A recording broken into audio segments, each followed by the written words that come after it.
আমরা বাচ্চাদেরকে অনেক সময় এই ফিভার, কফ বা বিভিন্ন ধরনের জ্বর, সর্দি, ইনফ্লুয়েঞ্জা, মাথা ব্যথা, দাঁতে ব্যথা যে কোনো শরীরের ব্যথার জন্য কিন্তু আমরা নাপা, টামেন, রেনোভা এইসব সিরাপ কিন্তু অনেক হরহামেশাই ব্যবহার করে থাকি। কিন্তু অনেক সময় দেখা যায় যে আমরা কিন্তু সঠিক ডোজেসটা না জানার কারণে সঠিক মাত্রাটা আমরা সঠিকভাবে বাচ্চাদের উপর প্রয়োগ করতে পারি না। আজকে জানবো এইসব সিরাপ কীভাবে আপনার বাচ্চার উপর প্রয়োগ করবেন, কত পরিমাণে প্রয়োগ করবেন।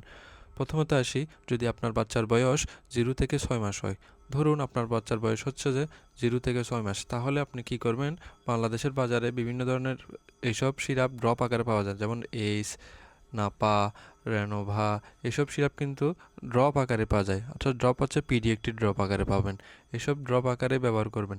তখন খেয়াল রাখবেন, এইসব ড্রপ আকারে ব্যবহার করার ক্ষেত্রে প্রতি কেজিতে 3 ফোঁটা করে ব্যবহার করবেন আপনার বাচ্চার ওজনের উপর, অর্থাৎ আপনার বাচ্চার ওজনের উপর নির্ভর করে এইসব ডোজটা মেনটেন হবে। ধরুন আপনার বাচ্চার বয়স 4 মাস, তেমন তার ওজন হচ্ছে 5 কেজি। এক্ষেত্রে আপনি টোটাল ওজনকে 3 দিয়ে গুণ করে দিবেন, অর্থাৎ যেহেতু আপনার বাচ্চার ওজন 5 কেজি, 5কে 3 দিয়ে সরাসরি সূত্রের 3 দিয়ে গুণ করে দিবেন, অর্থাৎ এখানে পাবে বাচ্চা 15 ফোঁটা। 15 ফোঁটা করে 2 থেকে 3 বার জ্বরের উপর নির্ভর করে খাওয়াতে পারবেন। এগুলো বাচ্চা 0 থেকে 6 মাস বাচ্চাদের ক্ষেত্রে। এখন আসি 6 মাসের উপরে বাচ্চাদের ক্ষেত্রে। এইসবই সিরাপ যে কোনো সময় ব্যবহার করতে পারেন। নাপা, টামেন, রিসেট, এগুলো হচ্ছে 6 মাসের উপরে যাদের বয়স, তাদের ক্ষেত্রে ব্যবহার করতে পারবেন। এবং এসব সিরাপ ব্যবহার করার ক্ষেত্রে মনে রাখবেন, প্রতি 8 কেজিতে 1 চামচ করে ব্যবহার করবেন।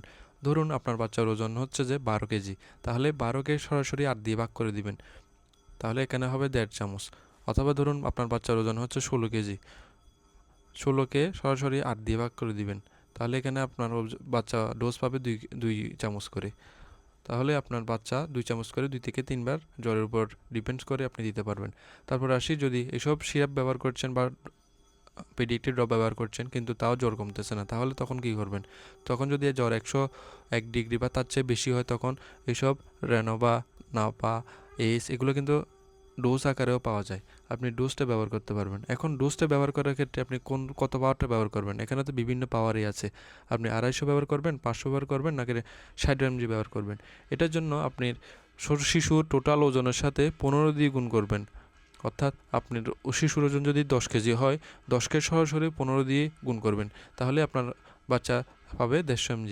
যেহেতু বাচ্চার ওজন 10 কেজি এবং সূত্রের 15, সাথে 10কে 15 দিয়ে সরাসরি গুণ করলে হয় 150 mg। কিন্তু 150 mg কিন্তু বাজারে কিন্তু ডোজ কিন্তু পাওয়া যায় না, যেমন 125 আছে, 250 আছে, 500 আছে, 60 mg আছে, কিন্তু 150 mg হয় না। তো 150 mgকে আপনাকে মিলাতে হলে আপনাকে 150 mgর আশেপাশে যেসব ডোজটা যায় সেই সব ডোজকে আপনি কভার করবেন, যেমন এইচ 250 অথবা এইচ নাপা 125। তো আপনি 150 mgকে মিলাতে গেলে যে জিনিসটা মাথায় রাখবেন সেটা হচ্ছে যে, ধরেন এইচ 250, এটাকে 3 ভাগ করবেন, 3 ভাগ করে 3 ভাগের 1 ভাগ ফেলে দিবেন, বাকি 2 ভাগ দিবেন, তাহলে 150 mgর কাছাকাছি চলে যায়। বা 125 ইউজ করতে পারেন 150 mgকে মেলানোর জন্য। প্রথমে 125 mg দিবেন, একটা ফুল দিবেন, পাশাপাশি 150 mgকে 4 ভাগ করবেন, 4 ভাগ করে 4 ভাগের 1 ভাগ দিয়ে দিবেন সাথে বাড়তি হিসাবে, তাহলে হয়ে যাবে কি 150 mgর কাছাকাছি অন্তত চলে যাবে। হ্যাঁ, তাহলে আপনি 150 mg সরাসরি দিতে না পারলেও কাছাকাছি কিন্তু দিতে পারবেন। এভাবে কিন্তু এইসব জিনিস, এইসব ডোজগুলো মেনটেন করা লাগে। তারপর কিছু সতর্কতা অবশ্যই মেনে চলতে হবে। যখন দেখবেন যে জ্বরের সাথে আপনার খিঁচুনি উঠে গেছে বাচ্চার, অবশ্যই ডাক্তারের কাছে নিয়ে যাবেন এবং সিরাপ খাওয়ানোর পরবর্তী ডোজ দেওয়ার কমপক্ষে 6 ঘন্টা বিরতি রাখতে হবে। অর্থাৎ আপনি সিরাপ খাওয়াইছেন, সাথে সাথে কিন্তু ডোজ ব্যবহার করতে পারবেন না, না হলে কিন্তু ওভার ডোজ হয়ে যাবে।